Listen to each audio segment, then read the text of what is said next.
CCAN, and all of us at CCAN are grieving for people all over Virginia who are suffering medically and economically from this crisis, and also obviously worldwide.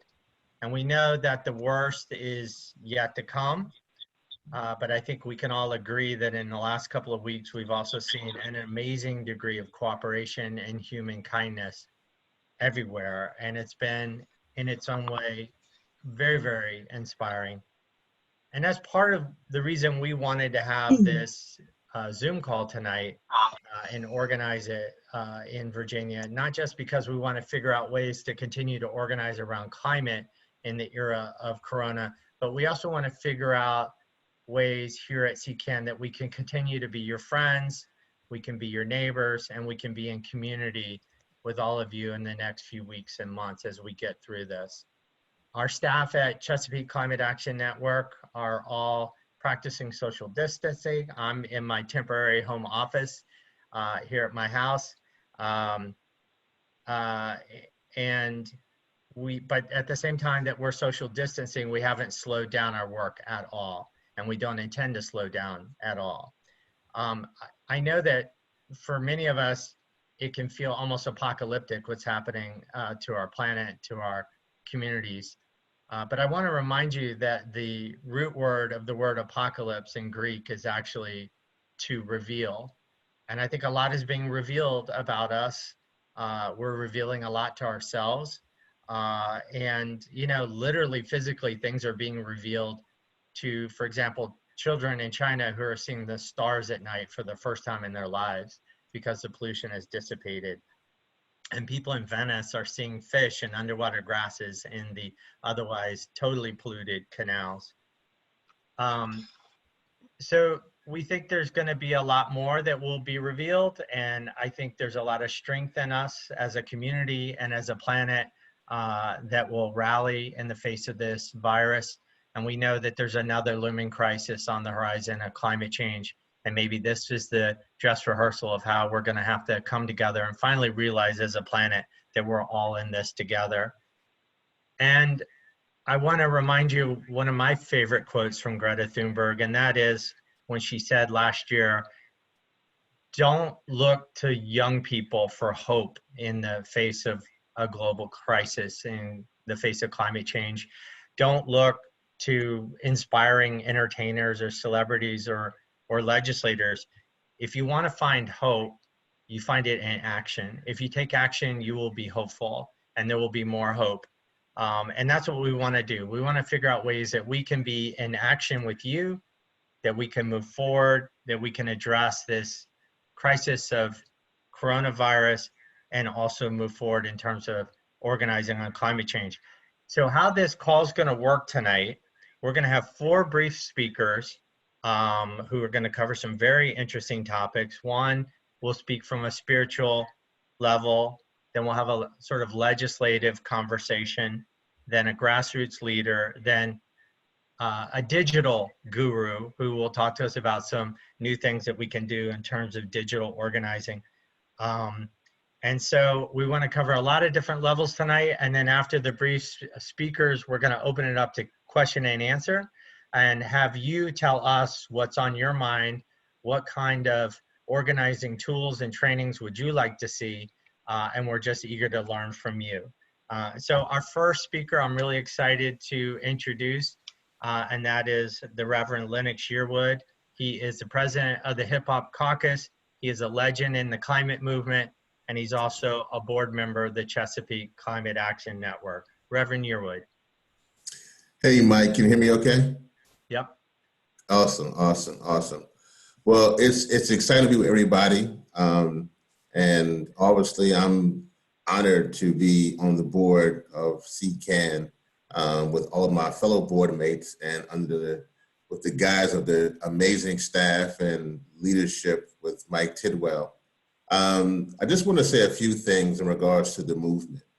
As many of you know, back in January, me and Bill McKibben wrote an article for the New York Times in regards to Stop the Money Pipeline. And since that time, we've had so much success. But obviously in this age, in regards to COVID-19 and the coronavirus. People have been wondering, how do we still do that work? And my dear, is kind of like Mike, who's also a prolific writer, Bill keeps on churning out the articles. So if you go to the New Yorker, you can actually get a litany, or if you go to CCAN, this is a plug for the CCAN on the Twitter and on the Facebook and everything else. If you check out there, they actually have the article from the New Yorker there for Bill McKibben. But he has a recipe that we've been following to do this work. But what I really want to say is this tonight. I'm excited because, as many of you know, I was a part of many of the pipeline fights. We were out there together with the Ford on Climate, fighting against the Keystone XL pipeline. We were together. Many of us were together in Standing Rock for the Dakota Access Pipeline. It was a huge victory, actually, yesterday for the Standing Rock Sioux Tribe and what they earned, showing them in that aspect. The Mountain Valley Pipeline, the Atlantic Coast Pipeline, you name it, we've been fighting. And I just want to tell you that we can't stop. And that's really the message tonight, is that, this will change how we approach this work. And in some ways, it's not a bad thing, because I think that we're keeping down our footprint, and there are folks now who can see clear skies in China, and there's some clean water in Italy. But regardless of that, post this work, we want to continue to do this. There are a number of things that are happening. I also want to say that young people are literally changing how they're doing the work. I mean, my goodness, in a matter of the past 26 days, I've been amazed to see how they've transitioned their work from literally from the streets to online. It's just been amazing to see them do that. And I'm sure you'll hear more about that coming up from the team about what's going on around Earth Day. But let me just close with this in a matter of inspiration. I was thinking back to moments of trial and tribulation that the movement has had to overcome. And the one thing, this is kind of a unique story, was the fact that when Dr. King, next week will actually mark the 52nd anniversary of the assassination of Dr. Martin Luther King in Memphis, Tennessee, on April 4th of 1968. The reason that's important is that what many people don't know is that the reason why he went to Memphis was to be there because of the sanitation workers. On February 1st of 1968, Mr. Cole and Mr. Walker were crushed in the back of a garbage truck. And the workers were fighting for fair wages and for the right to have a good job. Dr. King showed up there. I bring that story up because most people know that that's where he, obviously where he would be assassinated. But I bring that story up because he didn't think it so much to fight for the little guy. He didn't think a big deal that these were sanitation workers or these were garbage workers to go there. And we as a movement cannot separate ourselves from the humanity of our work. And so sometimes we can miss that. And I thank CCAN for this, because they realize that where people are really suffering with this coronavirus, they're really hurting. People who are losing jobs, people are losing loved ones. We must be sympathetic and show and use our movement to show that we care as much about this planet and as well as we care about the people. That's so important, that we let people know that we are as concerned about the planet as we are about the people on the planet. And so I think like Dr. King in this thing, he didn't think it was robbery for someone who had a Nobel Peace Prize to go to Memphis to fight for those workers. He thought it was an honor, actually, to go there and make that stand. We must be the same way. And so if it's a stimulus package, if it's for workers' rights, if it's for making sure that people have daycare or schools, we as a movement must connect the dots with the climate movement and the coronavirus. And if we do that, when we all come through this process, then I really believe that we will be on a better path to creating a better planet for all humanity.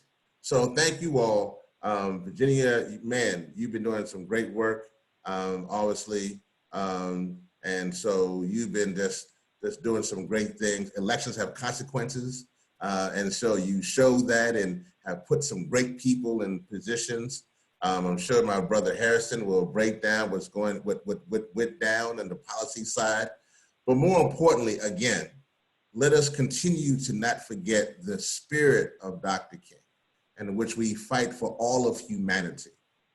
No matter how big or how small, we fight for everyone on this planet, especially to have clean air and clean water. In the words of our ancestors, they would say, all power to the people. Thank you so much, CCAN family. Keep on keeping on, keep on pushing, and we will reach the promised land of justice.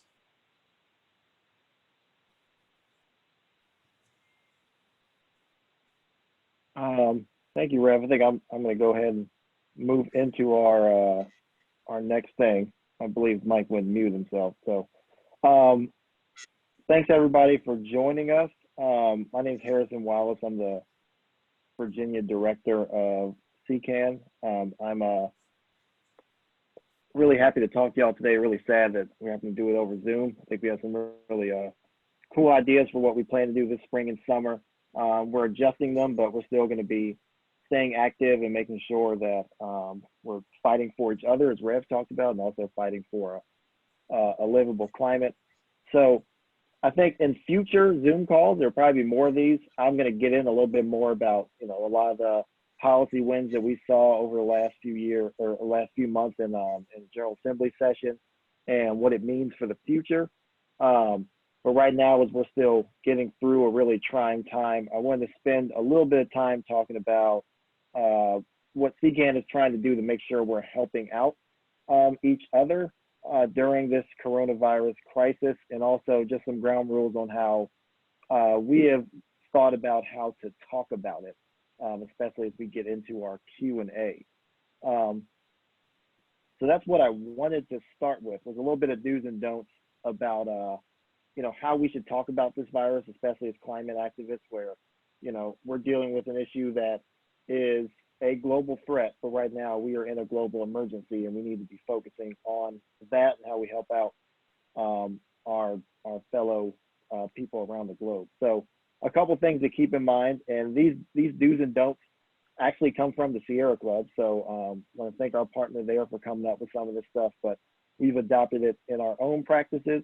And I encourage you to think about it as we get to the Q&A section. So one thing is that what we do want to do is highlight the need to protect the most vulnerable, both from this virus and the need to ensure that people can safeguard themselves and others without economic fear in a really trying situation. We do want to point others to partners who are leading in this space, as they are the best messengers. You're going to hear from a couple of them a little bit later in this call. We do want to use the name of the virus when talking about it, COVID-19 or novel coronavirus. And then a few things we don't want to do.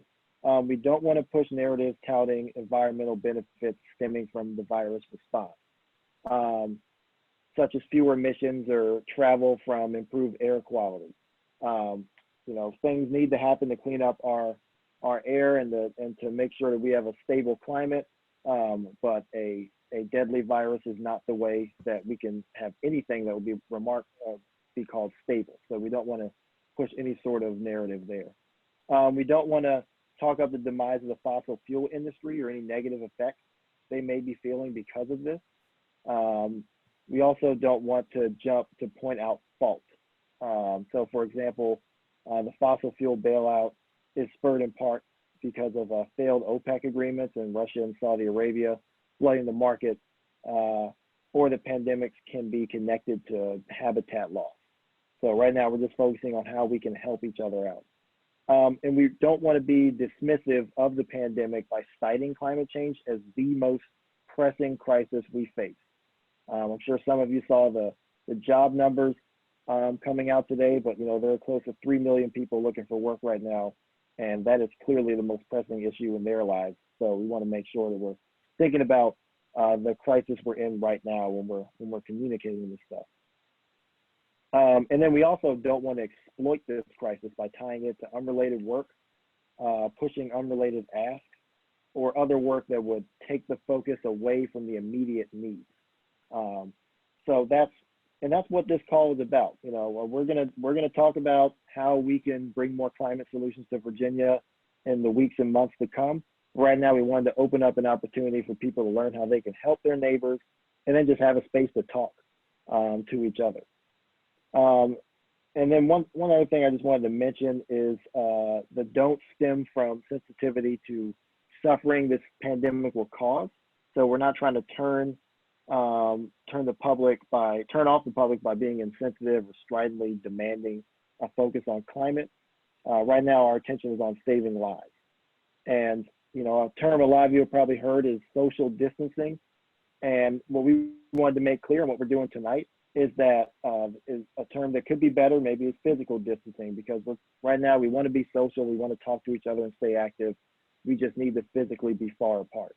And that doesn't mean you need to isolate yourself. Make sure you're talking to your friends and family.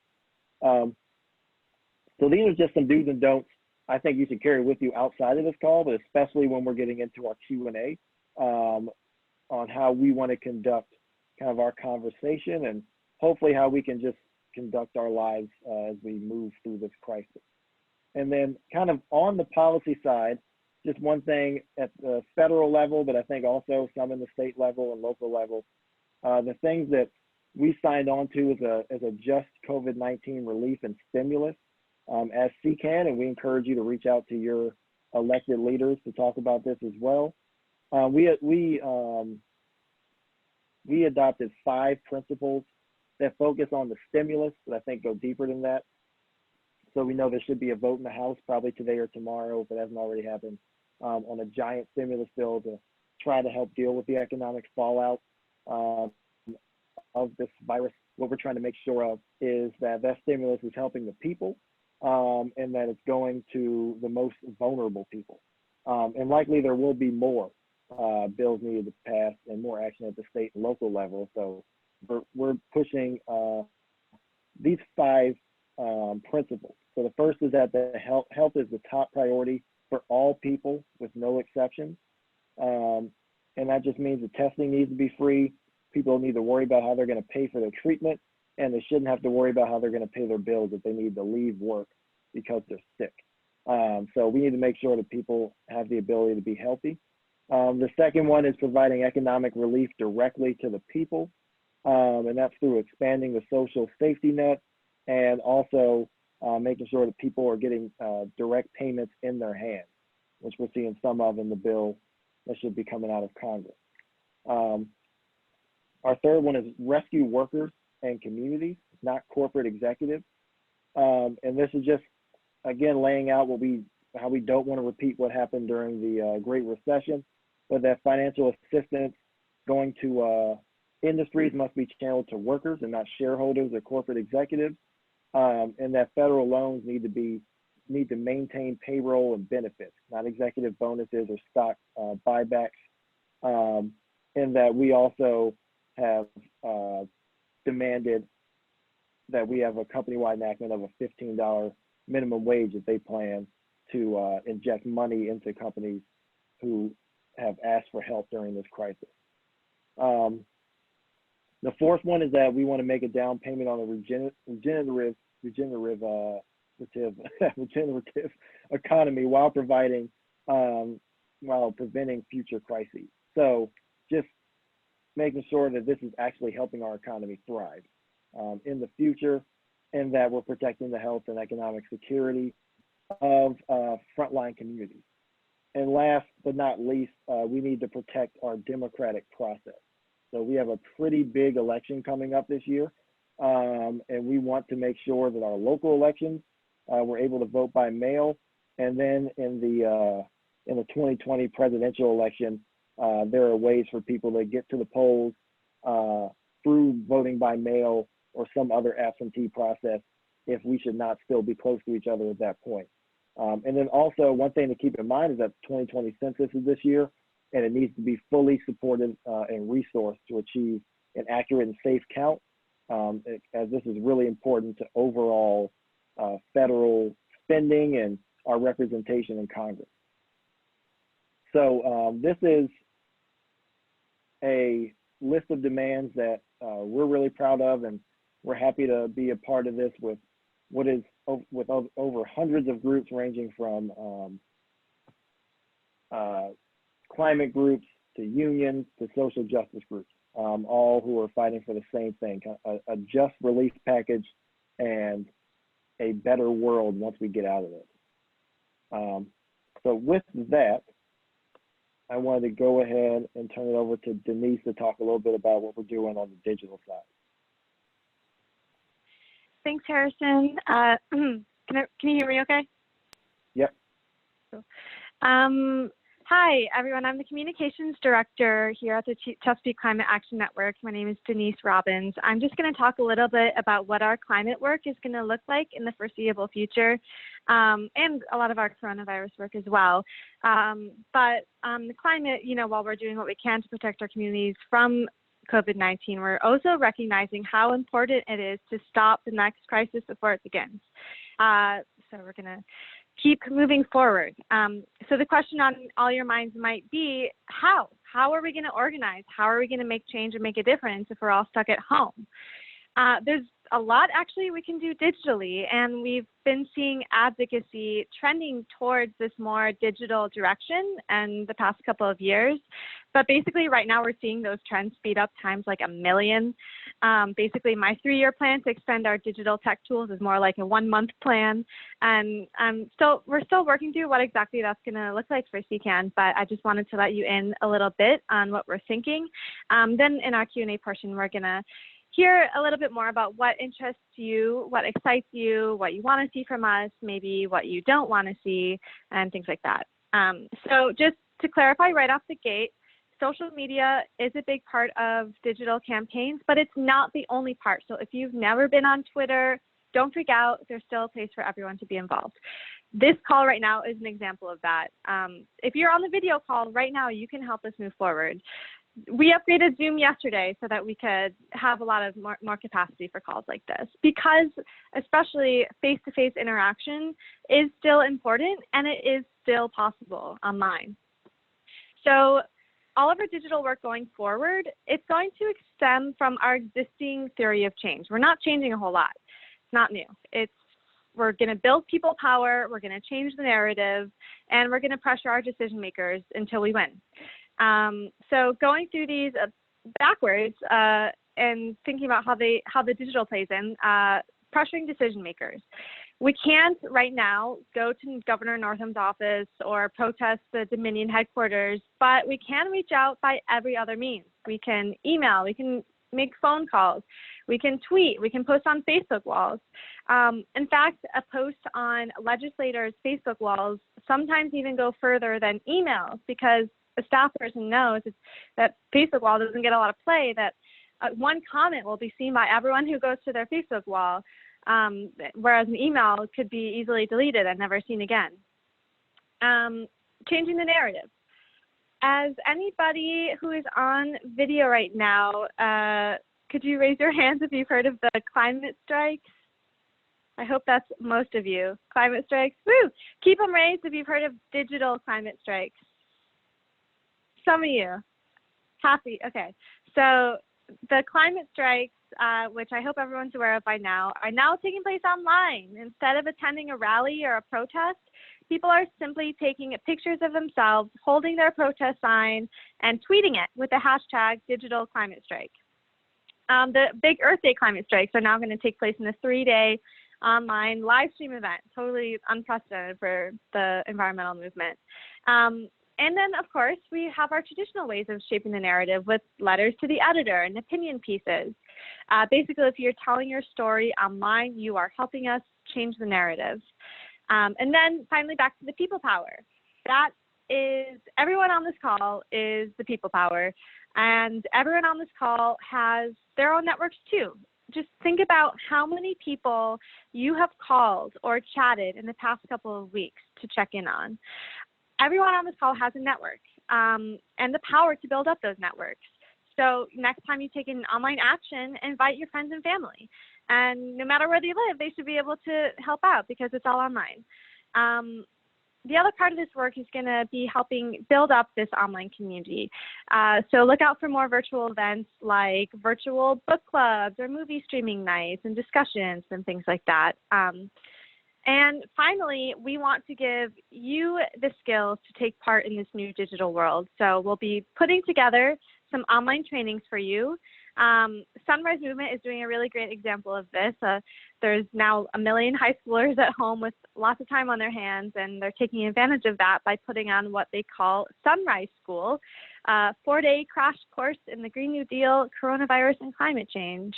So we're looking to that for inspiration, and we'll also be asking you what sort of trainings you need from us. Just to emphasize, this call is just the beginning.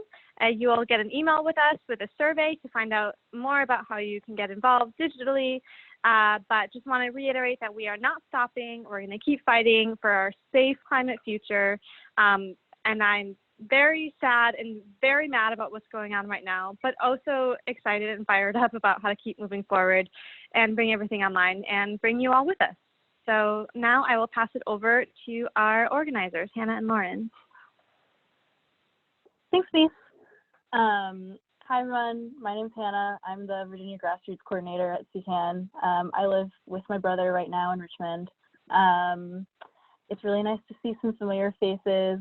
I love seeing my CCAN faces every day, but it's nice seeing some faces that aren't CCAN employees also on my computer screen. So hi.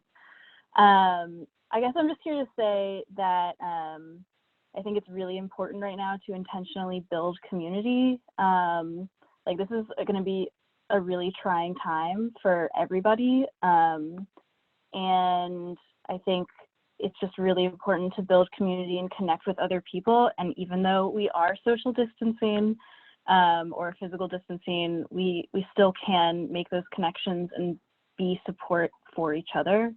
So I'm just saying right now that I'm here, like as someone that you connect with, I want to hear from you. If you want to set up like a conversation with me, I would love to have it.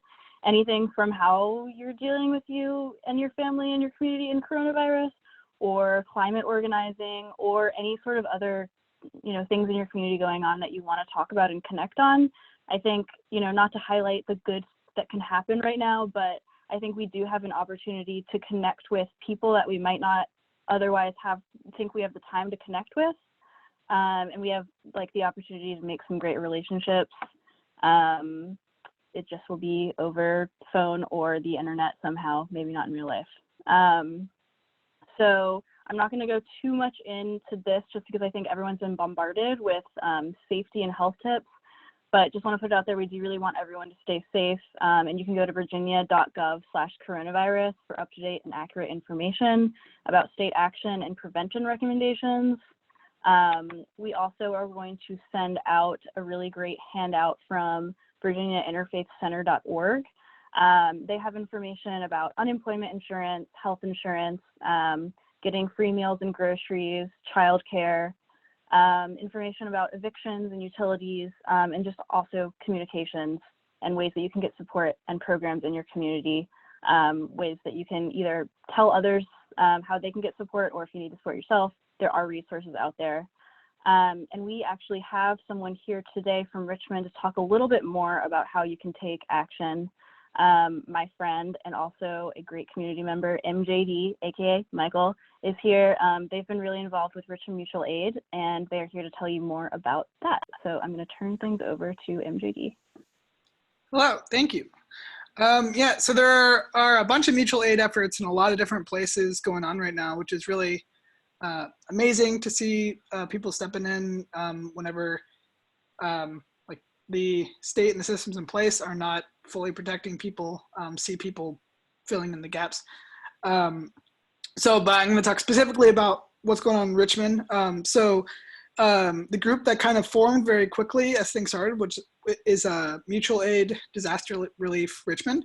And it came originally out of a group of folks who had, from a lot of different organizing circles, who had last year during a time of extreme cold, mobilized and gathered a ton of winter clothing supplies for the houseless community in Richmond whenever the shelters in place were overcrowded and not allowing them to sleep there above 40 degrees and just really bad conditions and all that. So anyways, that network was able to then reform very quickly and come together, and so what was created was a flyer with lots of different supplies that might be needed, and people throughout the city started by just flyering their neighborhoods, and then especially going to places like housing developments or public housing areas, and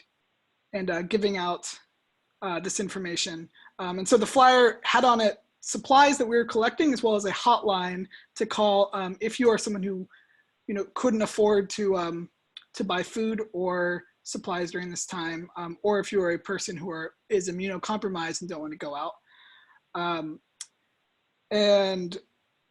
So we quickly started collecting supplies at 2 locations in Richmond, so the Small Friends bookstore and Helen's. And from there, materials are brought to another location where they're sanitized, and a no contact drop off are given to people who need it, who have called the hotline requesting supplies. And in the past week and a half, we've done over 200 supply drops for low income or immunocompromised people around the city.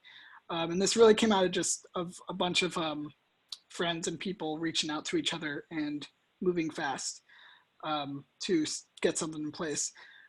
There's also, so we've also been collecting donations from wherever we can so that we can buy the supplies that are needed outside of the original donations. So at first we received a lot of donations right off the bat, and now as time is moving, we're finding that we are having to use the funds that we've fundraised to buy a lot more of them as people start to become more spread thin. So a big need right now is just monetary donations, as well as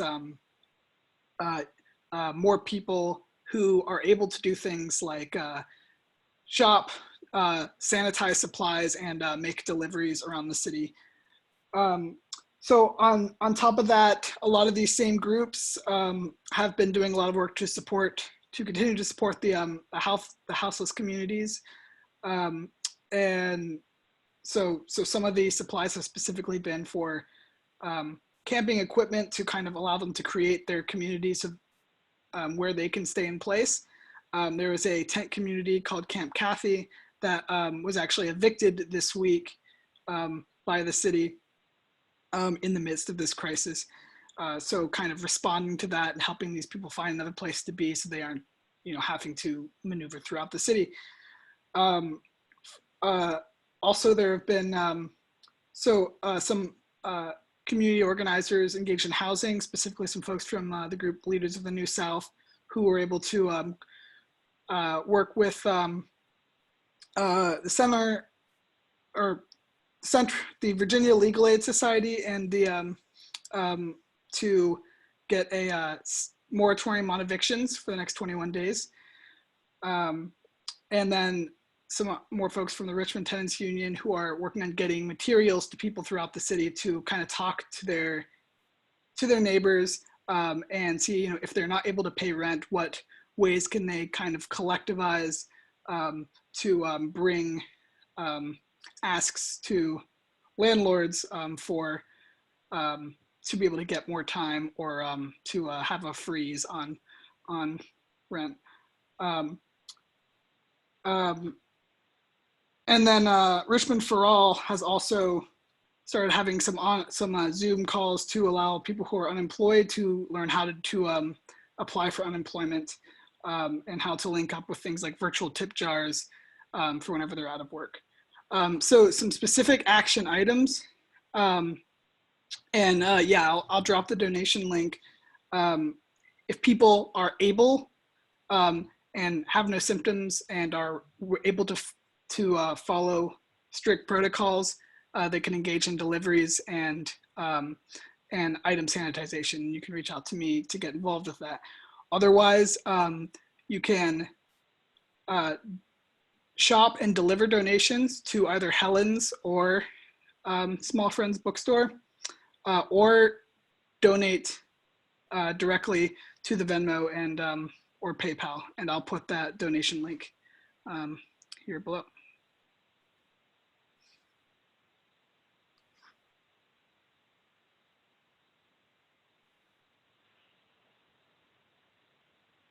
Thanks, and now Thank you. we'll go to Lauren.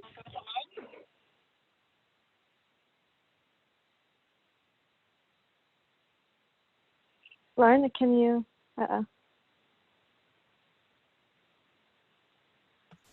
Hey everyone, this is Lauren Landis. I am the Hampton Roads organizer for CCAN, and I cannot say anything better than what Hannah said. We are definitely focused on trying to connect with as many people as possible in whatever way we can.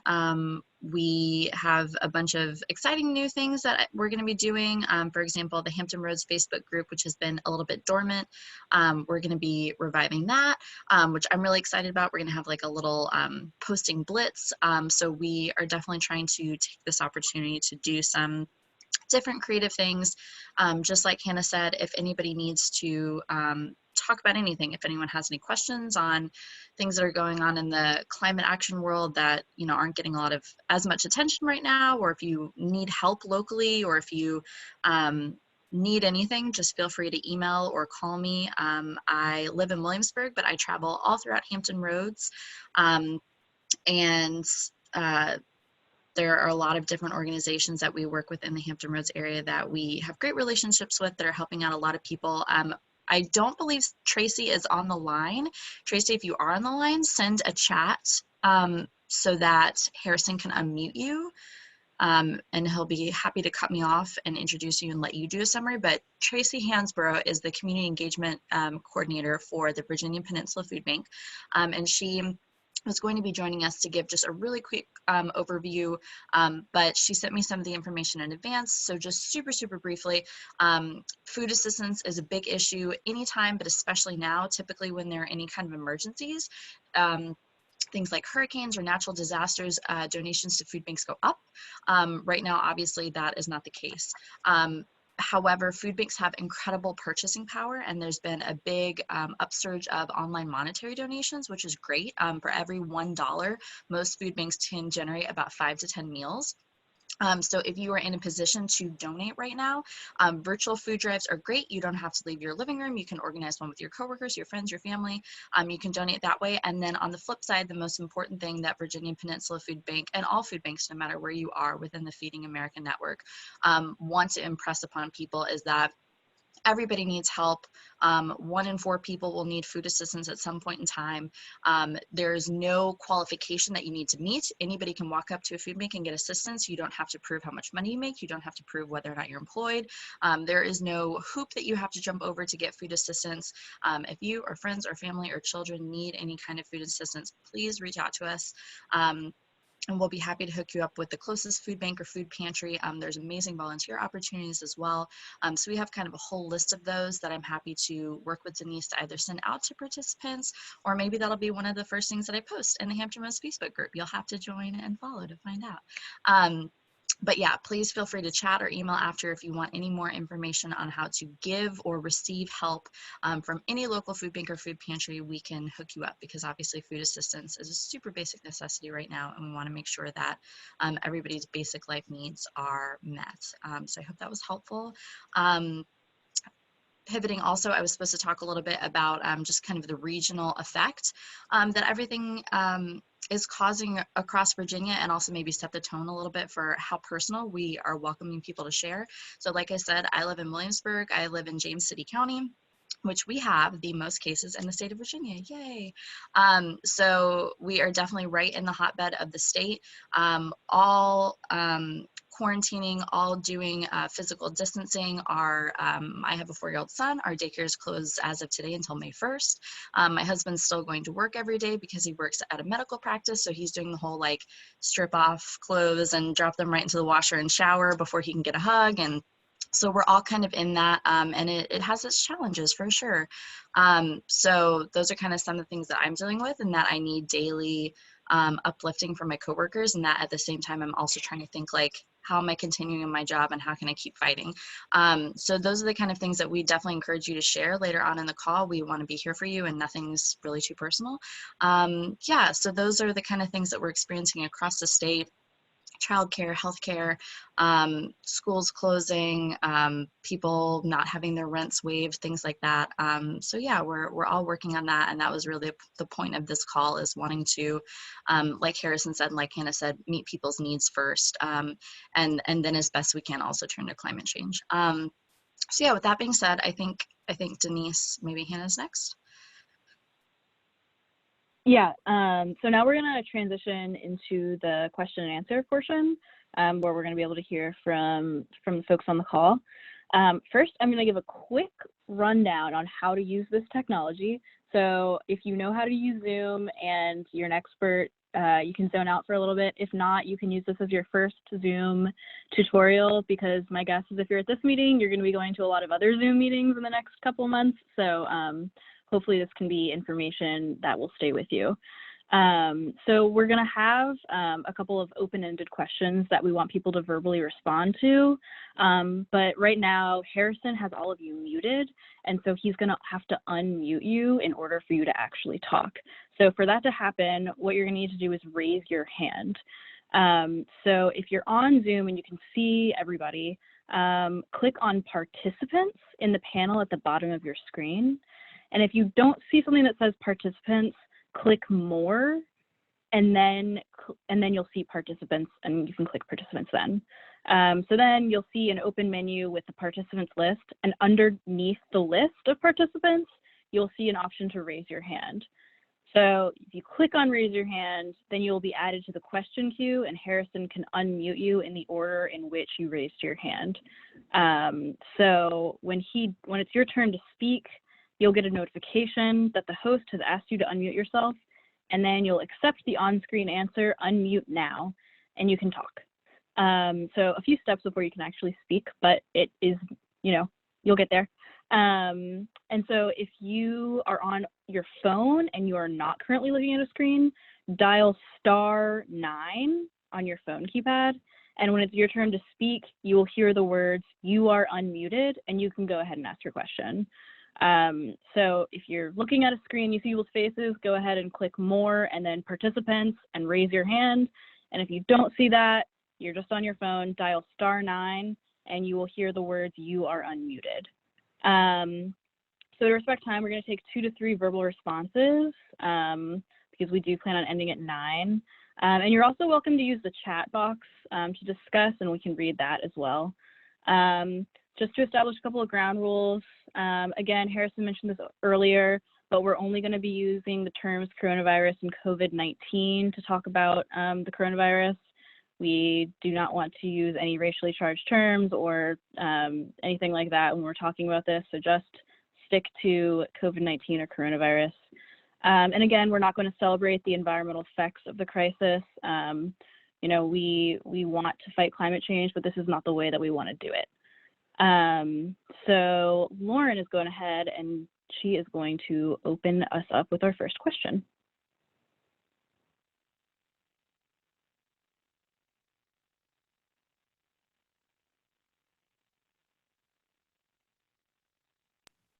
Hey guys, all right, so the first question is, while we're experiencing COVID-19, what are you doing to support your community? So those are both ways that you're actually involved now, or ideas that you may have that we as a group could take back to our own communities. So what are the ways that you are supporting your community through this?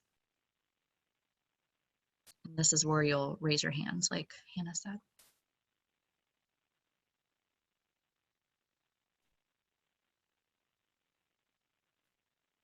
B. Eli Fishpaw, you are unmuted. Oh, hi.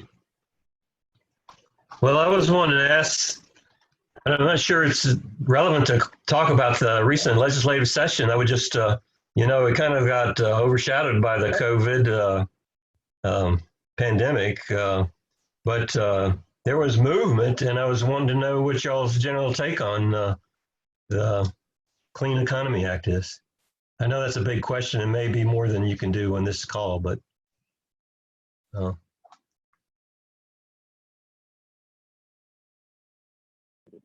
Sorry, I muted myself. I know we're going to talk a lot about that in the coming weeks. I mean, I will say that we are very excited about the Clean Economy Act. We put a lot of work into passing it. We're the first southern state and one of the first states, one of the few states in the nation to have a date when all of our fossil fuel generation has to be shut off. And, a lot of the dirtiest stuff is going to be gone in the next 8 to 10 years. So along with that, and then the clean energy investments, I think we're really excited about it. The EJ Act passed, the Environmental Justice Council is codified. There's a lot of good things that happened in the session. And we do plan to talk to y'all more about what that means for the future and also what we're going to do after it. Today, we wanted to focus kind of on being a community and responding to COVID-19. But yeah, there was a lot of stuff we were excited about during the General Assembly session.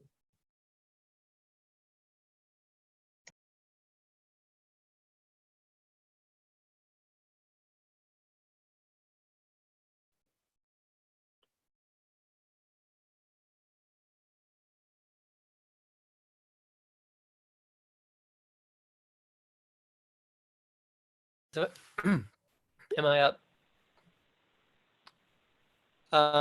So as this gets worse and medical health systems are increasingly kind of straining or beyond capacity, there's going to be a need for kind of volunteers at the kind of lowest levels or the most background levels to sort of do things that support those healthcare systems in any way that is possible in order to free up more skilled medical professionals to sort of do critical tasks. And so there is the Virginia Department of Health has a medical reserve corps that is actively soliciting volunteers right now.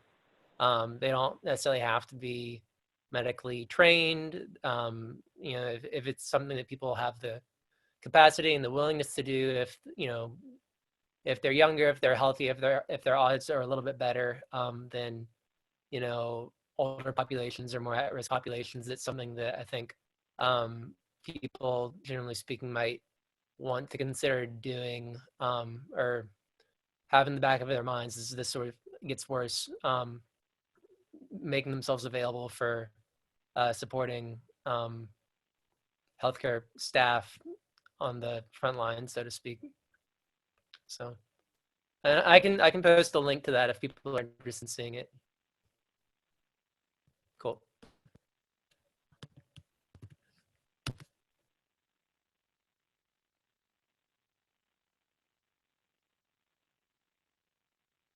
Louis, you're up. Hi, thank you. Thank you, Harrison. This is Lou Zeller. I'm with the Blue Ridge Environmental Defense League. We're organized in Virginia, North Carolina, and South Carolina, Tennessee, Alabama, and Georgia. And we work in a lot of different communities, and we've had access to the Zoom software for some time for limited purposes. But the coronavirus thing has kind of catapulted it into as one of our principal strategies for putting together meetings and planning meetings and organizing things. So we're doing community outreach to communities which have not had the kind of facility that everyone else has with electronic communication. Some people are just uncomfortable with it or think they don't have the software. In some places, of course, there's limited internet capacity for that, and that's another problem. But we're instituted a weekly standing session, which we call Zoom Tuesday at 7 p.m., and which we invite all of our members, whether they're chapter members or board members or volunteers or even just affiliated groups, to come and kind of hone their skills on seeing how the system can replace face-to-face meetings, which is still the best way to go in my estimation, but it's become impossible under the present circumstances. So if somebody doesn't have a camera, we've also got the resources to help, for example, add a camera to someone's computer, or maybe find a device that works, or find a place that they can go to.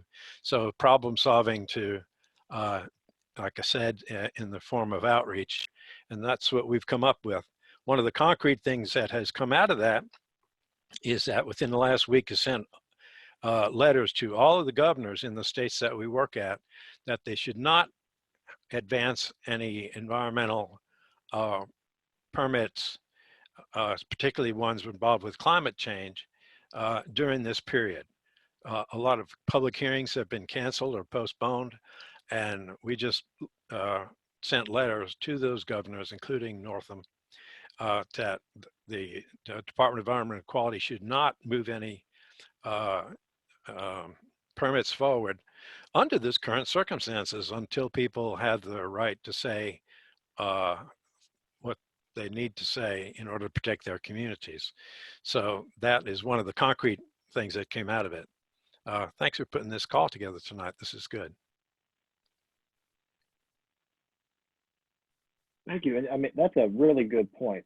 I think we're gonna, if we can't have in-person meetings and we're expecting people to come in and give in-person testimony or deliver comments and spread that out to folks who don't have like internet connections, I don't see how we could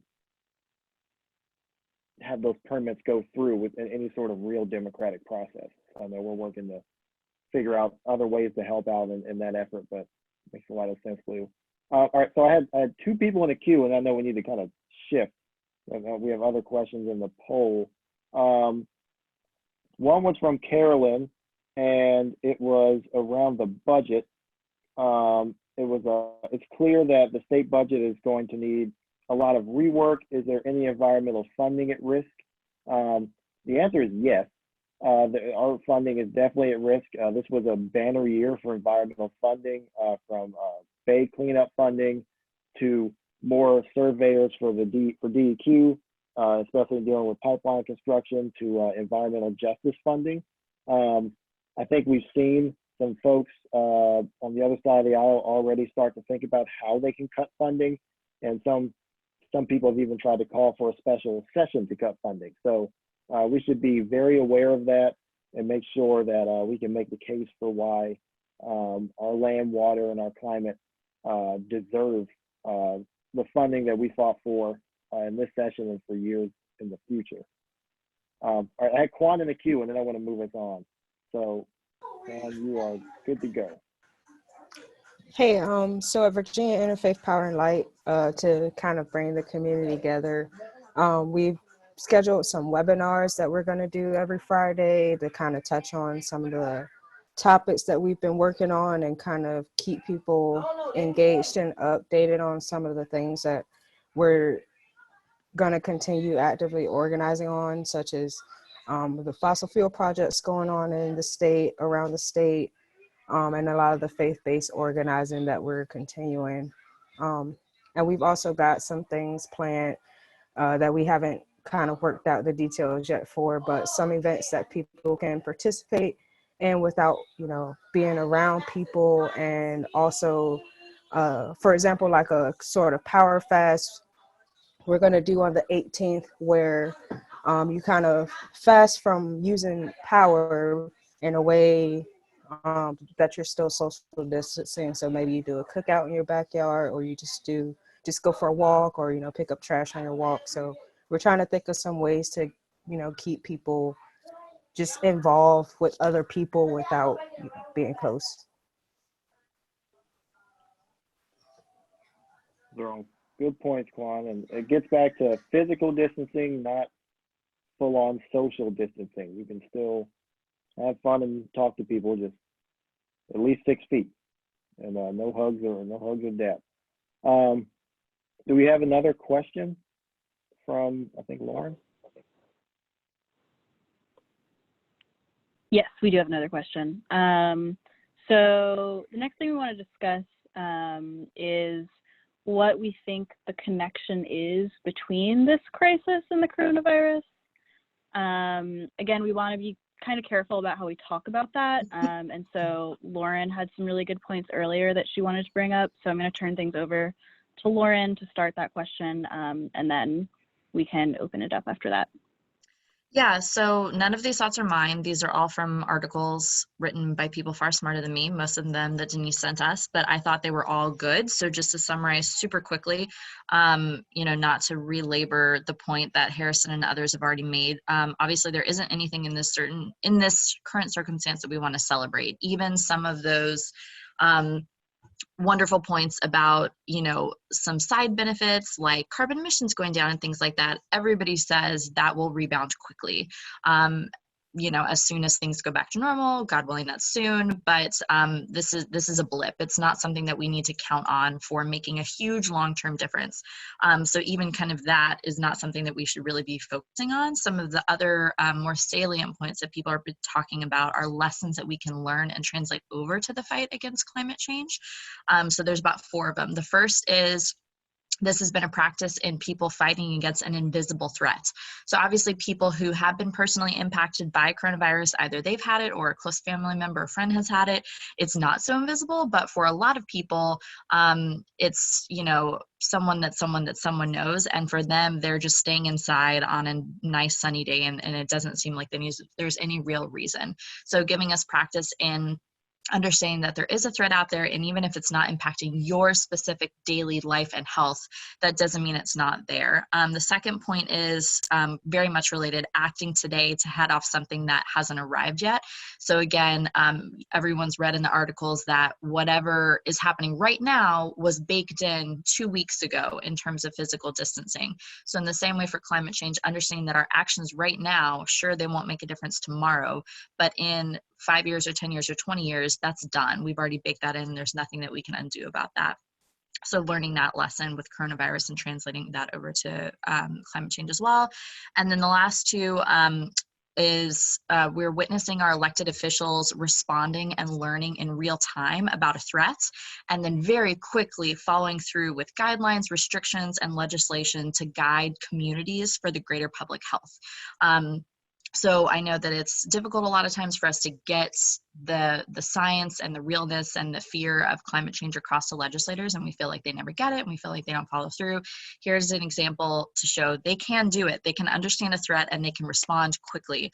So using that to say, hey, we know y'all did it once, we need you to do it again. And then finally, another example, as Harrison was talking about with the stimulus and support bill, everyone is recognizing that if we do need large transformation in our culture and our economy and in our healthcare systems to support moving, to support change on climate, to support actions on climate change, what we also need is a lot of social and economic support. It's not a big 180 that we can do without systems to underpin it that can support people in terms of green infrastructure, green jobs.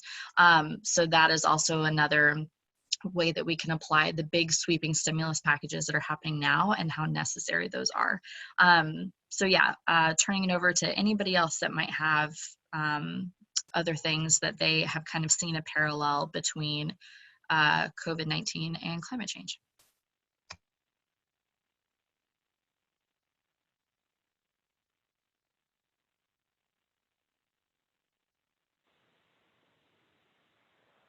That was also a lot that I think Lauren, a lot of really helpful information that Lauren just laid out. So if anybody has any questions about that, or just, take 10 seconds to process it, maybe that's neat.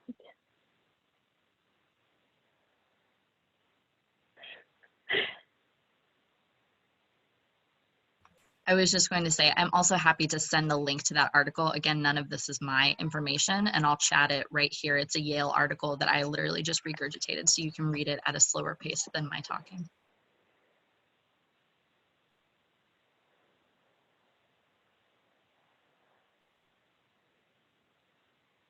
Well, I think while people are mulling over that, and also if you have just other things that you'd like to kind of chat about the COVID response, or how we can build more community, be sure to raise your hand.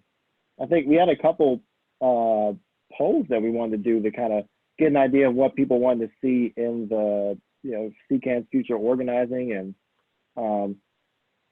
what you might want to take part in. So I think while people are mulling around on what they might want to talk about, I can launch this poll for the people who are on their screen. So this one, unfortunately, is just for folks who are or on the Zoom app. But if you're on the phone, as you're thinking about this, you can always email us, and we'll be providing you with opportunities to get involved in all these things in the future. So this poll, which I am launching now, you should be seeing on your screens. For folks on the phone, the question is, what kind of digital organizing would you be interested in taking part in? And you can just choose, what you think is something you'd be really interested in. And, we'll be hopefully providing trainings in the future so that people can learn more about them. And then, of course, offering opportunities for you to get involved. So the ones on the screen are social media, phone banking, text banking, writing letters to the editor, contributing to a blog, reaching out to your family and friends, creating artwork, or if you're able to put something in the chat, you can type something else in the chat.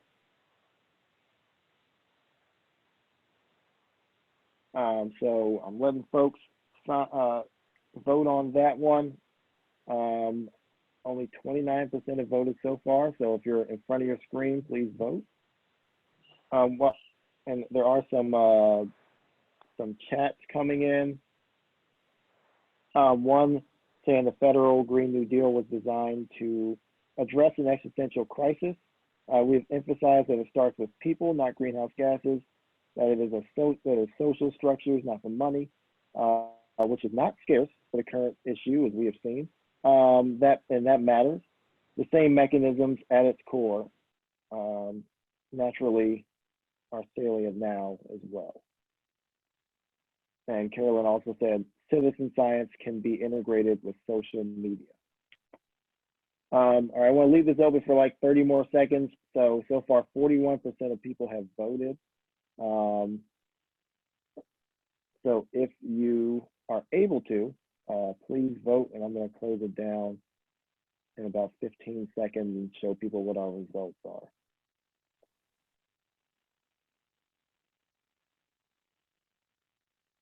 And again, if you want to talk about something, raise your hand, press *9, we can get you in the queue.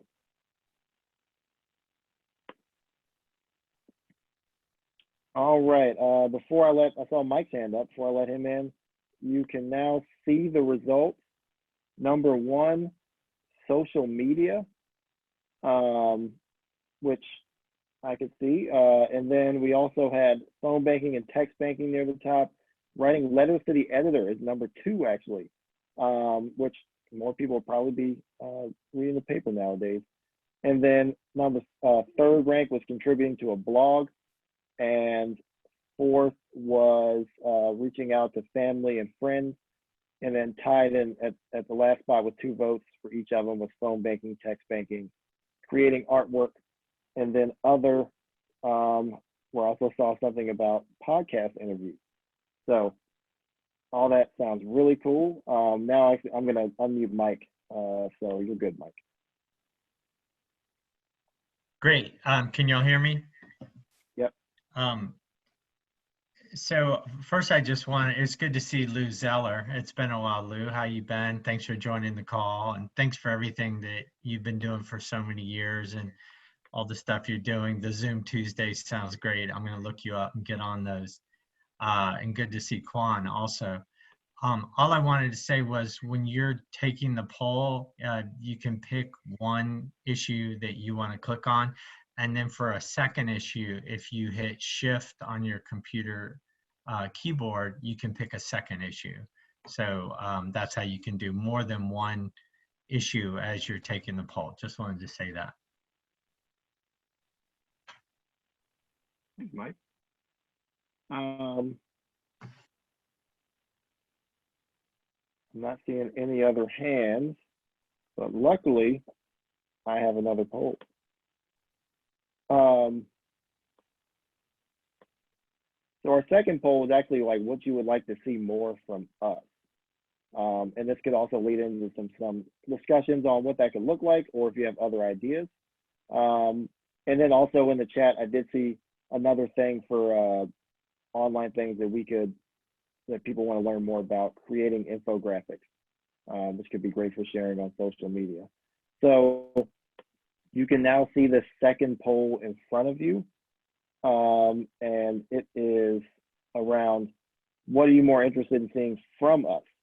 So weekly office hours, daily stories of joy and inspiration, request to contact legislators and decision makers, use of Slack or Facebook groups for volunteer groups interaction, virtual book clubs or other community building groups.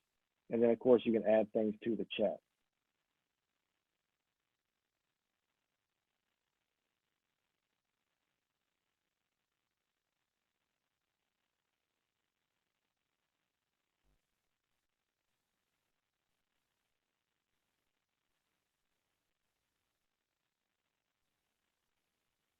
All right, we got about 61% voting. If you're able, please vote.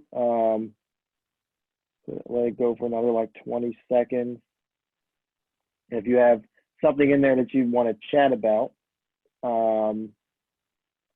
feel free to raise your hand and I'll make sure to unmute you. All right, gonna close it down in 5 seconds. So vote now or whatever holds your peace.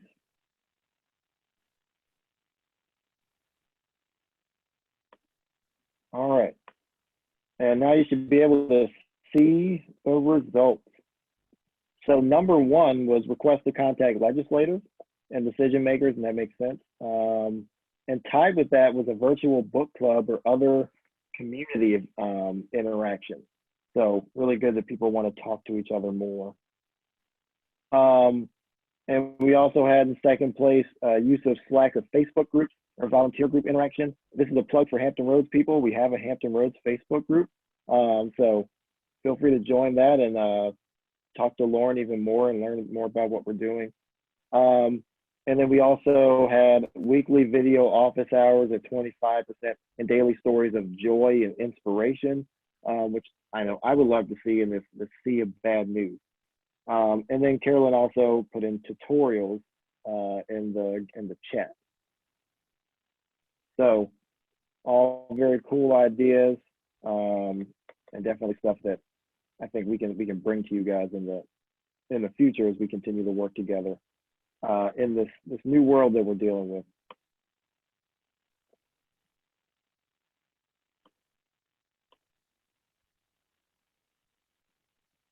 All right, still not seeing any hands. I think one more thing also, if anyone wants to speak to just how we're taking care of ourselves in this time.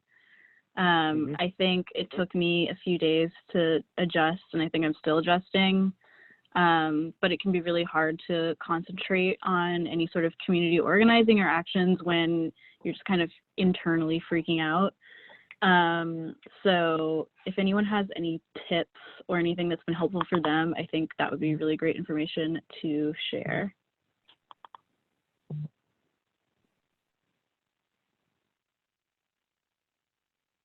And we have another comment. The COVID-19 crisis has demolished mistaken ideas about how federal spending works. We hope all activist groups will act fast to democratize understanding of how our money works, MMT, and how monetary economies work. Glad to help. And if you're online, you can also chat to learn more about that. All right, I got one more poll. So this one, we've learned more about what you guys want to see and some actions you can take. This one's about what you want trainings on. So it should be live in a second. There we go, should be live.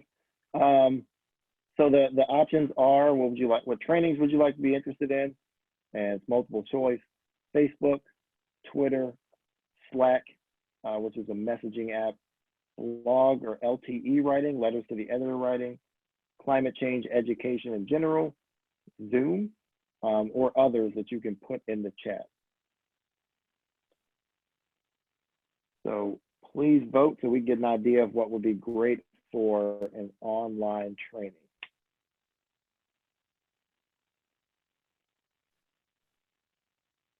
And can you all see that? Because no one's voting. Oh, interesting. All right, I'll try it again. How about now? Good, okay.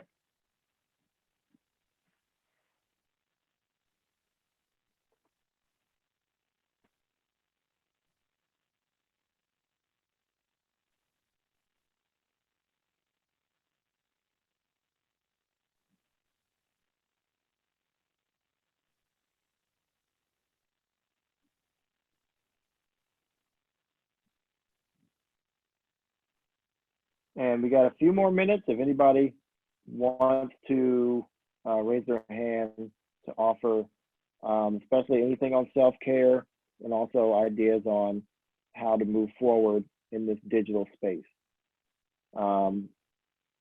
About 10 more seconds to answer the poll.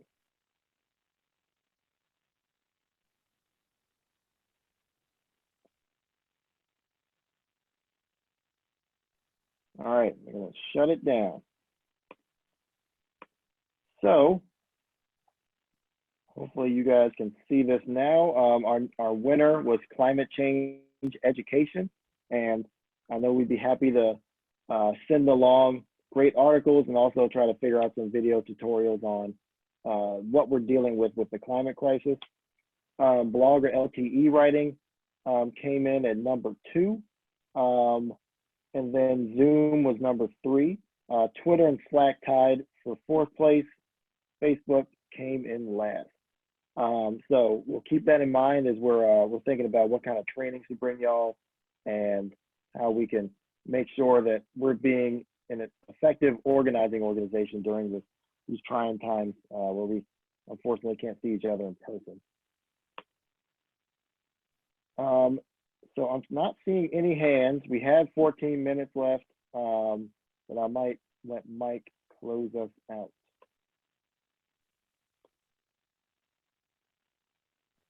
Great. Well, I did sorry, Mike. want to say before we go that really appreciate everyone getting on the call.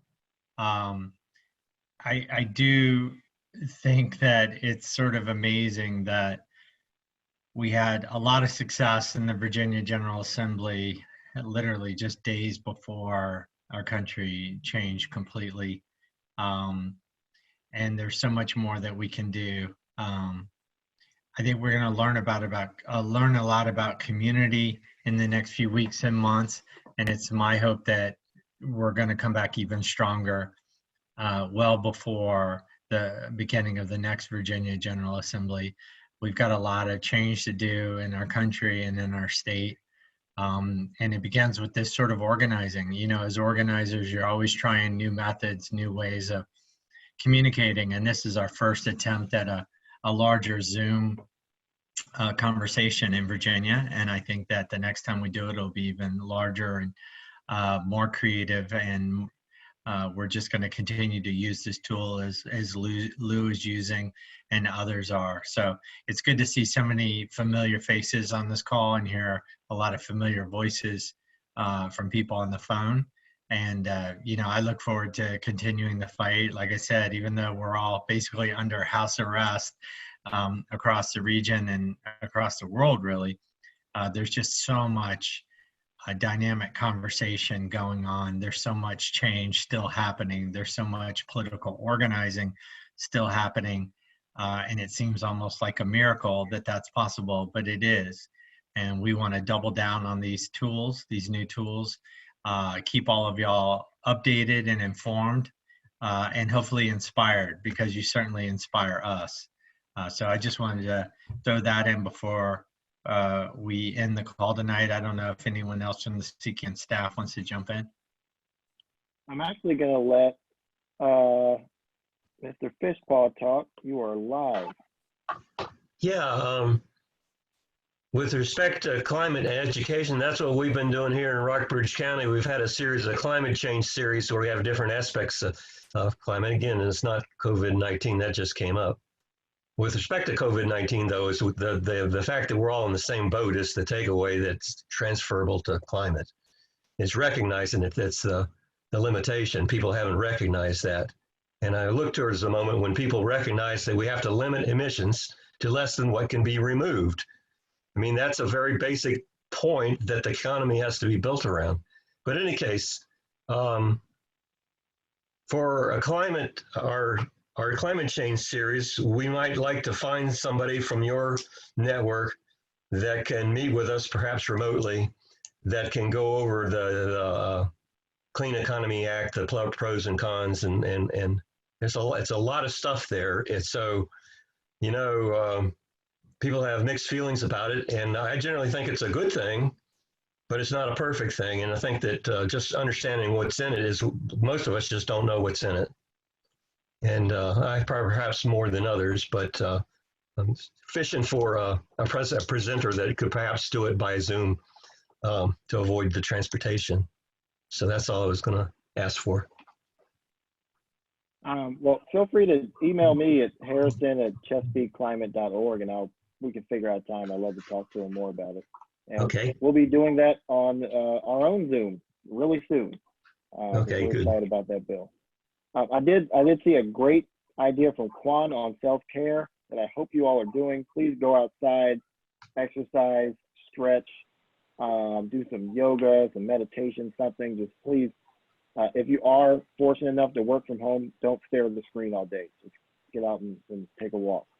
You can still be physically distant without being socially isolated. Anything else that people wanted to add from CCAN before we head out?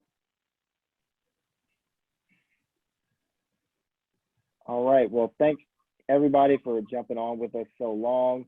We really appreciate it. We're gonna be back soon, and tell a friend to join next time, and we'll talk more about what we're gonna do to solve this climate crisis in the future. Have a good night. Good night. Bye.